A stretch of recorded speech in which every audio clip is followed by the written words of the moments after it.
العلم نور العلم نور العلم نور الرحمن الرحیم وعلم ان الواقعة بعد العلم لیست ہی ناصبۃ للفعل المضارع وانما ہی المخففۃ من المثقلۃ۔ بیان کر رہے ہیں یہاں پر کہ تم جان لو کہ ان لفظ ان جو واقع ہو کس کے بعد، علمہ یا علموں کے بعد، یعنی علم کے بعد واقع ہو، تو وہ ان ہوتا کون سا ہے؟ وہ ان ناصبہ ہوتا ہے یا ان مخففہ من المثقلہ ہوتا ہے؟ اس بات میں غور کرنے سے پتہ چلتا ہے کہ یہاں پر ان ناصبہ نہیں ہے، بلکہ کون سا ہے؟ ان مخففہ المثقلہ ہے۔ اسی کو بیان کر رہے ہیں کہ تم جان لو ان جو واقع ہوتا ہے بعد العلمی، علم کے بعد، لیست ہی الناصبۃ للفعل المضارع، وہ نہیں ہے جو فعل مضارع کو نصب دینے والا ہے، وہ نہیں ہے جو فعل مضارع کو نصب دیتا ہے۔ وانما ہی المخففۃ من المثقلۃ، بے شک وہ مخففہ من المثقلہ ہے۔ صحیح ہے؟ کیا ہے؟ اندھا سے ان ہے وہ، نہ کہ ان مصدریہ، بلکہ انا سے ان ہے۔ اب اس پر دلیل کیا ہے صاحب کہ یہ مخففہ من المثقلہ ہے، ان مصدریہ نہیں ہے؟ تو اس کا جواب یہ دیا جائے گا کہ صاحب علمہ یا علم جو ہوتا ہے یہ یقین کا فائدہ دیتا ہے، اور ان مخففہ جو ہوتا ہے من المثقلہ وہ بھی مفید یقین ہوتا ہے، یقین کا فائدہ دیتا ہے۔ تو اس بنیاد پر کہہ دیا کہ یہاں پر ان مصدر نہیں ہے بلکہ ان مخففہ من المثقلہ ہے۔ اور بات آئی سمجھ؟ اسی کو بیان کر رہے ہیں وہ علم تم جان لو ان الواقعات بعد العلم، کہ وہ ان جو واقع ہوتا ہے علم کے بعد، لیست ہی الناصبۃ للفعل المضارع، وہ نہیں ہے جو فعل مضارع کو نصب دیتا ہے۔ وانما ہی المخففۃ من المثقلۃ، بے شک وہ ہے جو مخفف ہوتا ہے اندھا مثقلہ سے۔ جیسے علمت ان سیقوم، میں نے جان لیا کہ وہ ان قریب کھڑا ہوگا۔ تو اب یہاں پر ان جو ہے، ان کیا ہے؟ یہ ان کون سا ہے؟ مخففہ من المثقلہ ہے یہ، صحیح ہے؟ علمہ کے بعد جو فعل آتا ہے ان کے ساتھ، تو اس فعل کے شروع میں 4 حرفوں میں سے کسی ایک حرف کا ہونا ضروری ہے، شرط ہے اس کے لیے، کیا ہے؟ جیسے علمت کیا ہے؟ علمت ان سیقوم، علمت کے بعد ان سیقوم فعل ہے ان کے ساتھ، تو اب یہاں پر ان کے بعد جو فعل ہے اس فعل پر 4 چیزوں میں سے ایک چیز کا ہونا ضروری ہے۔ کیا؟ نمبر 1 سین ہو، سین نہ ہو تو صوفہ ہو، صحیح ہے؟ قد ہو، کیا علمت انا قد، کیا ہے؟ علمت انا قد ابلغو، علمت انا قد ابلغو، صحیح ہے؟ یا کیا ہو؟ اس فعل پر لا ہو، کیا ہو؟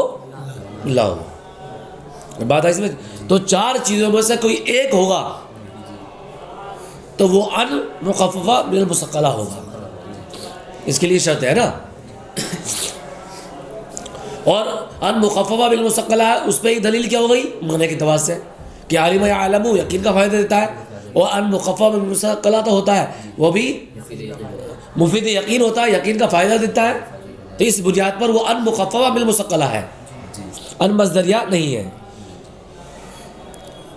آگے بیان کر رہے ہیں، قال اللہ تعالیٰ، اللہ تعالیٰ نے فرمایا، علم ان سیکون منکم مرضی، اللہ نے جان لیا کہ تم میں سے بعض لوگ کیا ہوں گے؟ مریض ہوں گے، صحیح ہے؟ تو اب یہاں پہ دیکھو ان ہے، علمہ کے بعد ہے، یہ مخفف المثقلہ ہے، صحیح ہے؟ دوسری بات یہ کہ جو ان کے بعد فعل ہے اس فعل کے شروع میں سین ہے. 4 حرفوں میں سے کیا ہے؟ سین ہے.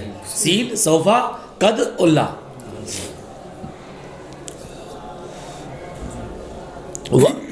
وَأَنْ الْوَاقِعَةَ بَعْدَ الزَّنْ اسی بات میں اعلم ان ان صحیح ہے. تم جان لو کہ ان جو واقع ہوتا ہے زن کے بعد، ایک ان زن کے بعد بھی واقع ہوتا ہے.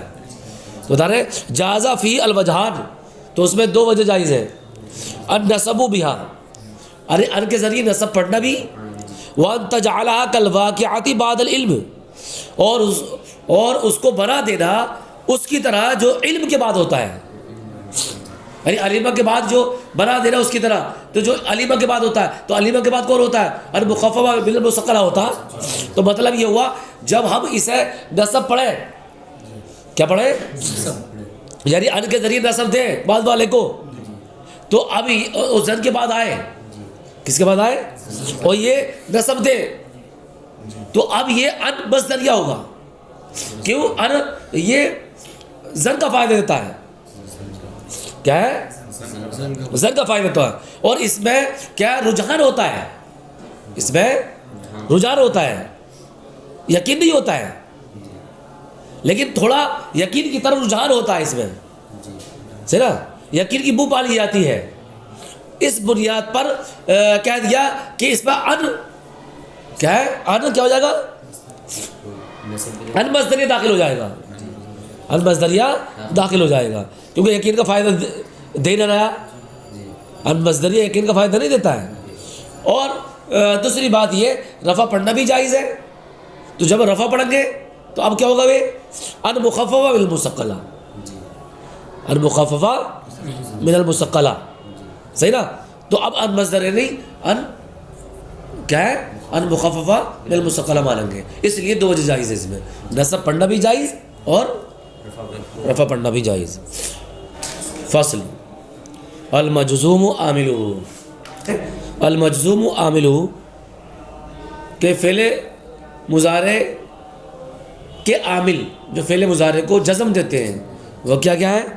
بیان کریں. لم، ولما، ولام الامر، ولا فی النہی، وکلم المجازات، وہی ان، ومہما، وازما، وحیثما، وعینا، ومتا، وما، ومن، وعین، وانا، وان مقدرہ. بیان کر رہے ہیں کہ وہ لم ہے، لمبا ہے، لام امر ہے، لا جو نہیں میں ہوتی ہے وہ ہے، اور کلمہ مجازات ہے. اور کلمہ مجازات کیا کیا ہے؟ ان، ما، مہما، ازما، حیثما، عینا، متا ہے، ما ہے، من ہے، ایون ہے، انا ہے، اور ان مقدرہ ہے. اب یہاں پر انہوں نے کہا کلمہ مجازات. تو اب کلمہ مجازات کا مطلب یہ ہوتا ہے، یا مجازات کیا تو ہے نا، ان کا مطلب یہ ہوتا ہے کہ صاحب جس میں 2 فعل ہوں، ہے نا، پہلا والا فعل شرط اور دوسرا والا جزا ہونے پر دلالت کرے تو ان کو تعبیر کرتے ہیں کلمہ مجازات سے.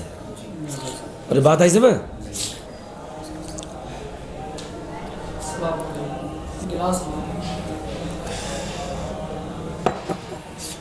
اب وہ کیا کیا ہے؟ وہ تو بیان کر دیا نا. آگے مثال بیان کر رہے ہیں. لم یضرب، اس نے نہیں مارا. لما یضرب، اس نے ابھی تک نہیں مارا. ولیضرب، چاہیے کہ وہ مارے. ولا تضرب، تو مت مار. وَإِن تضرب اضرب، اگر تو مارے گا تو میں ماروں گا. یہ پوری بات ہو گئی. اب یہاں پر لم اور لمبا کا فرق بیان کریں گے. جو حروف جازمہ بیان کر رہے ہیں ان حروف جازمہ میں لم اور لمبا ہے، تو اس کو کتاب ہی میں بیان کر رہے ہیں. کیا بیان کر رہے ہیں؟ وَعَلَمْ، تم جان لو، اَنَّ لم تقلب المضارع ماضیا منفیا ولما کذالک، کہ لم فعل مضارع کو ماضی منفی کے معنی کر دیتا ہے. ولما کذالک، اور لما بھی اسی طرح ہے، یعنی وہ بھی فعل مضارع کو ماضی منفی کے معنی میں کر دیتا ہے. تو اس میں تو فرق دونوں کا برابر ہے. یعنی لم اور لما میں فرق کیا ہے؟ اس میں تو کوئی فرق نہیں ہے کہ فعل مضارع کو ماضی منفی کے معنی میں کر دیتے ہیں. آگے فرق ہے. الا انہا ان فیہا توقعا بعدہ و دواما قبلہ، مگر یہ کہ اس میں یعنی لمبا میں امید ہوتی ہے اس کے بعد، وہ دواما قبلہ، اور اس سے پہلے کیا ہوتا ہے؟ دوام ہوتا ہے. اس میں امید، مثال کے طور پر کہا جاء الاستاذ لما یدرس، استاد آئے اور ابھی تک پڑھایا نہیں، تو امید ہے کہ پڑھائیں گے. اور بات ہے اس میں امید ہے کہ پڑھائیں گے، لیکن یہ کہہ دیا جاء الاستاذ لم یدرس، استاد آئے اور پڑھایا نہیں، تو اب لم یدرس کے بعد امید نہیں ہے کہ پڑھائیں گے، لیکن لمبا کے ساتھ امید ہوتی ہے، اس لیے کہتے ہیں توقعا بعدہ، مگر یہ کہ لمبا میں اس کے بعد امید ہوتی ہے، وہ دواما قبلہ، اور اس سے پہلے کیا ہے؟ دوام ہوتا ہے. دوام یہ ہے یعنی بازی فعل بازی کو گھیر لیتا ہے زمان حال تک. یعنی جاء الاستاذ لما یدرس کا معنی کیا ہوا؟ کہ استاد آئے ابھی تک پڑھائے نہیں، مطلب یہ ہے کہ جب سے آئے ہیں اس وقت سے لے کر اب تک پڑھایا نہیں ہے، تو زمان بازی کو حال تک گھیر لیتا ہے. کون؟ لمبا. لمب ایسا نہیں کرتا ہے. اور بات ہے اس میں تو کتنے فرق ہو گئے؟ 2. مثال دے رہے خود، نحو جیسے قام الامیر لما یرکب، امیر کھڑا ہوا ابھی تک سوار نہیں ہوا. وَإِذًا يَجُوزُ حذف الفعل بعد لما، اور نیز جائز ہے فعل کا حذف کرنا لمبا کے بعد، خاص کر کے، اور لم کے بعد فعل کا حذف کرنا جائز نہیں ہے. لمبا کے بعد فعل کا حذف کرنا جائز ہے. تیسرا فرق آ گیا. تیسرا فرق کیا ہے؟ لمبا کے بعد فعل کا حذف کرنا کیا ہے؟ جائز ہے، لیکن لم کے بعد فعل کا حذف کرنا جائز نہیں ہے. کہا ندیم زید ولما کہہ دیا جبکہ قرینہ موجود ہو. مثال کے طور پر زید کو شرمندہ کرنے کا ماحول چل رہا تھا، وہ کہہ دیا ندیم زید ولما، مطلب یہ کیا ہوا؟ یعنی ولما ينفعه ندم، لیکن شرمندگی نے اس کو فائدہ نہیں دیا ابھی تک. یعنی زید شرمندہ ہوا لیکن ابھی تک کیا ہے؟ شرمندگی نے اس کو فائدہ نہیں دیا. صحیح ہے، کیونکہ لمبا کے بعد امید ہوتی ہے تو وہاں فعل کو حذف کر دیا، تو یہ جائز ہے، لیکن لمبے ایسا نہیں کر سکتے. یہ نہیں کہہ سکتے ندیمہ زید لم، صحیح ہے، نہیں کہہ سکتے. کتنے فرق ہو گئے؟ 3. ارے 3 ہو گئے نا. ایک تو یہ امید ہوتی ہے اس میں، لمبا کے بعد امید ہوتی ہے فعل کے وقوع کی، اور کیا ہے اس میں دوام ہوتا ہے، یعنی زمانے ماضی کو حال تک گھیر لیتا ہے، جبکہ لمبا ایسا نہیں کرتا. 2 فرق ہو گئے. تیسرا فرق یہ ہے کہ لمبا کے بعد فعل کو حذف کرنا جو کیا جائز ہے، جبکہ لم کے بعد نہیں ہے. 3 ہو گئے. اور چوتھا فرق جو کتاب میں نہیں ہے، چوتھا فرق یہ ہے کہ صاحب لمبا پر حروف شرطیہ داخل نہیں ہوتے ہیں، جبکہ لم پر حروف شرطیہ داخل ہو جاتے ہیں. لم تضریب، ان لمبا تضریب نہیں کریں گے.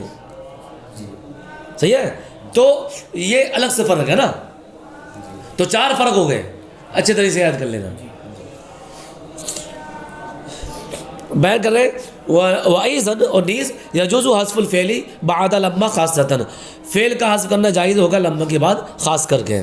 تقول، آپ کہو گے ندیم زید ولما، زید شرمندہ ہوا اور ابھی تک، ای ولما ينفعه الندم، اور ابھی تک شرمندگی نے اس کو فائدہ نہیں دیا. ولا تقول ندیم زید ولم، اور آپ نہیں کہو گے ندیم زید ولم، نہیں کہہ سکتے. واما کلم المجازات یا مجازات، صحیح ہے دونوں، حرفن کانت او اسمن. اچھا ایک وجہ اور کہ ان حروفوں کو کیا کلمہ مجازات یا کلمہ مجازات کیوں کہتے ہیں، تو اس کا جواب یہ دیا جائے گا کہ جو حروف ہے ان میں کچھ اسما ہے، کچھ حروف ہے، غلبہ ہم حروف کو دے دیتے ہیں، تو اس بنیاد پر کلمہ مجازات کا لفظ لے کر آئے. یعنی یا تو اگر یہ نہ لے کر آتے، یا تو حروف شرطیہ لے کر آتے یا اسماء شرطیہ لے کر آتے، دونوں کو شامل کر دیا کلم المجازات کہہ کر کے. اب آگے سے میں وَأَمَّا كَلِمُ الْمُجَازَاتِ حَرْفًا كَانَتْ أَوْ اسْمًا، رہے کلمہ مجازات تو حرف ہو یا اسم ہو فَيَا تَدْخُلُ عَلَى الْجُمْلَتَيْنِ تو صاحب یہ دو جملوں پر داخل ہوتے ہیں لِتَدُلَّ عَلَىٰ أَنَّ الْأُولَىٰ سَبَبٌ لِلثَّانِيَةِ تاکہ دلالت کرے کہ پہلا یہ سبب ہے دوسرے کے لیے، تو پہلا سبب ہوگا اور دوسرا مسبب ہوگا. انتظری بصری اگر تو مارے گا تو میں ماروں گا، تو اگر تو مارے گا تو تیرا مارنا سبب ہے میرے مارنے کا. سمجھ رہا ہے؟ وَتَسَمَّى الْأُولَىٰ شَرْطًا وَالثَّانِيَةُ جَزَاءً اور پہلے کا نام رکھا تھا شرط اور دوسرے کا نام رکھا تھا جزا. یہ تو آسان ہے، ترجمہ دیکھ لو نا. ثم ان كان الشرط والجزاء مضارعين يجب الجزم فيهما لفظا اور اگر شرط اور جزا دونوں کے دونوں کیا ہو فعل مضارع ہو تو جزم کیا واجب ہوگا دونوں میں. کیا ہے جزم واجب ہوگا، یعنی شرط و جزا میں کیا ہوگا جزم واجب ہوگا. لفظاً پتہ چلا کبھی لفظاً جزم نہیں ہوتا ہے، لفظاً کیا کر کے یہ بتا دیا کبھی لفظاً بھی جزم نہیں ہوتا. اب فعل مضارع کیا دونوں فعل مضارع ہو، یعنی شرط بھی فعل مضارع ہو اور جزا بھی فعل مضارع ہو تو جزم واجب ہوگا. تو جزم واجب کیوں ہوگا؟ اس لیے کہ صاحب یہ فعل مضارع ہے، وہ فعل مضارع مرب ہوتا ہے. فعل مضارع کیا ہوتا ہے؟ مرب ہوتا ہے، اس لیے یہ فعل مضارع مجزوم ہوں گے. مثال دے رہے نیب جیسے ان تکرمی اکرم کا، اگر تو میری تعظیم کرے گا تو میں تیری تعظیم کروں گا. وَإِنْ كَانَ مَاضِيَيْنِ لَمْ تَعْمَلْ فِيهِمَا لَفْظًا اور اگر دونوں کے دونوں کیا ماضی ہوں لم تعمل فیہما لفظاً تو کیا ہے ان حرف شرط ان دونوں میں یعنی شرط اور جزا میں لفظاً عمل نہیں کرے گا. کیوں؟ کیونکہ یہ فعل ماضی مبنی ہے. کیا ہے؟ مبنی ہے اور مبنیات میں لفظاً عمل نہیں ہوتا ہے. کہہ دیتے ایجاد جزم تقدیری ہے، اس جگہ کیا جزم تقدیری ہے اور تقدیری بھی مربع ہوتا ہے، مگر تقدیری سے مراد یہاں پر محلی ہے. یہ مبنیات میں جو اعراب ہوتا ہے وہ اعراب محلی ہوتا ہے. مجازن بول دیا نوبیر میں ہے نائب جیسے ان ضربتا ضربتو اگر تو مارے گا تو میں ماروں گا. اب پتہ چلا کہ ان شرطیاں فعل مضارع پر داخل ہو فعل ماضی پر داخل ہو استقبال کا معنی دے گا. کیسے تو کسی ایسی مثال دو ہو فعل ماضی لیکن استقبال کا معنی دے تو یہ مثال ہو جائے گی ان ضربتا ضربتو اگر تو مارے گا تو میں ماروں گا. تو اب انہوں نے کہا تھا پہلا سبب ہو ثانی کے لیے، تو پہلا سبب ہے ثانی کے لیے اگر تو مارے گا تو میں ماروں گا، یعنی تیرا مارنا میرے مارنے، تیرا مارنا سبب ہے میرے مارنے کا. وَإِنْ كَانَ الْجَزَاءُ وَحْدَهُ مَاضِيًا اور اگر صرف جزا کیا ہو ماضی ہو صحیح نا یجب الجزم فی الشرط صحیح نا تو جزم کیا ہوگا واجب ہوگا کس میں شرط میں. انہوں نے کہا جزا صرف ماضی ہو، ہاں جزا صرف ماضی ہو یعنی شرط کیا ہو فعل مضارع ہو تو اب کیا ہوگا یجب الجزم فی الشرط تو جزم واجب ہوگا کس میں شرط میں. وَإِن تَضْرِبْنِي ضَرَبْتُكَ اگر تو مارے گا تو میں تجھے ماروں گا. بات ترجمہ وہی ہوگا نا. وَإِن كَانَ الشَّرْطُ وَعْدَهُ مَاضِيًا اور اگر صرف ماضی کیا ہو شرط ہو تو جازا فی الجزا الوجہان تو جزا میں دو وجہ جائز ہوں گی. کیا وجہ؟ یعنی جزم بھی اور رفع بھی. اور جزم کیوں؟ کیونکہ فعل مضارع مرب ہوتا ہے. اور رفع کیوں؟ علت دیکھ لو. رفع کیوں؟ کیونکہ کیا ہے جب فعل ماضی جو شرط ہے، جو فعل ماضی شرط ہے جب اس میں لفظاً عمل نہیں کیا تو یہاں پر بھی لفظاً عمل نہیں کرے گا، نہیں کرنا چاہیے. اس بنیاد پر رفع کو جائز کرا دیتی ہے. صحیح ہے. لیکن اگر کیا ہے شرط فعل مضارع ہے تو جزم واجب ہوگا کیونکہ یہاں پر اس سے پہلے ماضی نہیں ہے کہ اس پر محمول کر کے ہم رفع دیتے ہیں. صحیح ہے. بتا رہے وَإِنْ كَانَ الشَّرْطُ وَحْدَهُ مَاضِيًا اور اگر صرف شرط کیا ہو ماضی ہو جازا فی الجزائی الوجہان تو جزا میں دو وجہ جائز ہوں گی. نیب جیسے ان جئتنی اکرم کا اکریم کا اگر تو میرے پاس آئے گا تو میں تیری تعظیم کروں گا. تو ان جئتنی میں جو جئتنی ہے ان جئتنی اکریم کا یا اکریم کا میں جو جئتنی ہے فعل ماضی ہے اور یہ ان کی شرط ہے، اور اکرم یہ جزا ہے اکرم ہوگا. اب جزا میں دونوں جزائز ہیں، رفع بھی اور نصب بھی. نصب کیوں ہے؟ کیونکہ فعل مضارع مجزوم ہوتا ہے، فعل مضارع معرب ہوتا ہے، اس لیے جزم ہوگا اس پر. اور رفع بھی جائز ہے کیونکہ شرط تو ہے وہ فعل ماضی ہے. جب فعل ماضی میں لفظاً عمل نہیں کیا تو اس کے بعد والے میں بھی عمل نہیں کرنا چاہیے، اس لیے ہم نے عمل نہیں دلایا اور رفع دے دیا. کیوں؟ کیونکہ یہ جائز ہے. صحیح ہے.